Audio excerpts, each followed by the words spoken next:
अस्सलामुअलैकुम मलगोरो د शारजी हुकूमत په شارجه کې سولر پروجیکټ روان کړی دی د ویډیو شیر کولو مقصد مې صرف دا دی چې د ترقی یافته ملکونو سوچ ته وګورئ جی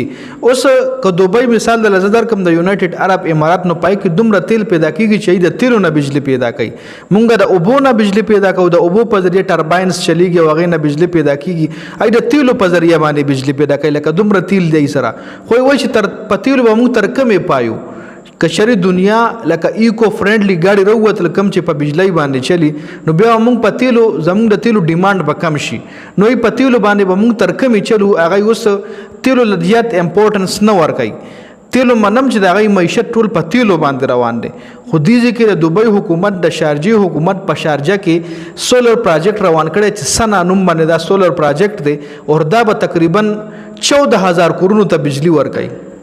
14000 کورونو ته بجلی ورکوي 14000 کورونه چې کم دي لکه پاکستان کې د 10 کور بجلی او په دوبۍ کې د 1 کور بجلی برابر ده لکه پاکستان کې چې 10 کور سمره بجلی استعمالي دومره بجلی په یو ای کې په شارجه کې په دوبۍ کې صرف 1 کور استعمالي تاسو به کتلی وی چې 24 غنټې یې کرا ایسی چلی بل کال سر تقریبا کال کې 12 میاشتو کې 10 میاشتې تل ګرمي وي لکه هغه 2 میاشتې چې کم وی غم د ایسی نه بغیر گزاره کیږي خو لکه مطلب مې د خبر دره چې کال سر ال تخلق ایسی ګان چلی نو ځکه مې درلوي چې پاکستان کې د 10 کورو بجلی 10 کور هم ډېر کم یاد کړل کې دي چې د 10 کورو بجلی او دا غږ د 1 کور بجلی برابري لکه د دومره غټ سولر پروجیکټ روان کو دومره غټ سولر پروجیکټ چې دای با 14000 کورونو ته بجلی ورکړي دی سولر پروجیکټ نه نو تاسو خپل اندازو کوي چې دا به څومره غټ سولر پروجیکټ وي چې دا به 14000 کورونو ته بجلی ورکړي او بل مې دلته چې لکه بجلی خو غي الریډي په تیلو باندې پیدا کوي خو دوبۍ حکومت چې کم دی هغه تیلو باندې راتلونکي ټایم کې ایو راتلونکي ټایم سوچ کوي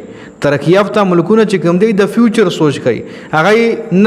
نن لس کاله مخکې سوچ کوي دا هغه سوچ نن شل کاله مخکې سوچ وي او انفارچونیټلی بدقسمتۍ نه د پاکستان سوچ چې کم یې صرف سبا پورې یا بل ورځ پورې لکه سبا او د بل ورځ سوچ هغه کوي او دغه ترقی یافته ملکونو سوچونه تاسو ګورئ نو په ناس په 2025 کې دی هغه د 2050 سوچ کوي ای ناس په 2025 کې د 2060 سوچونه کوي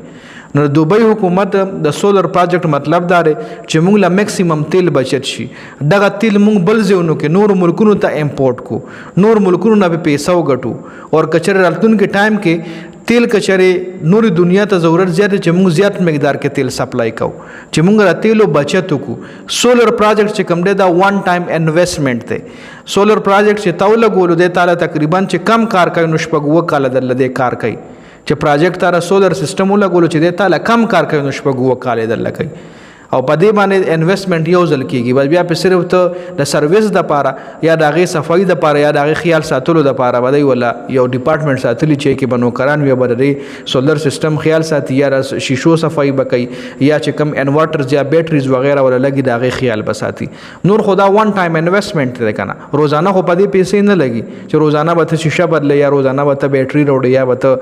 انورټر چینج کې نه جی خو د دوبۍ حکومت ته چې دی تقریبا 14000 کورونو ته دغه سنا پروجیکټ نه بجلی ورکوي جی ځکه چې وای چې موږ میکسیمم تیل بچت کو او په نور دنیا باندې خرج کو او دغه سولر بجلی چې کومه ده نو دا به یو کال کې موږ خپل ریونیو جنریټ کړو بیا به فری بجلی وي جی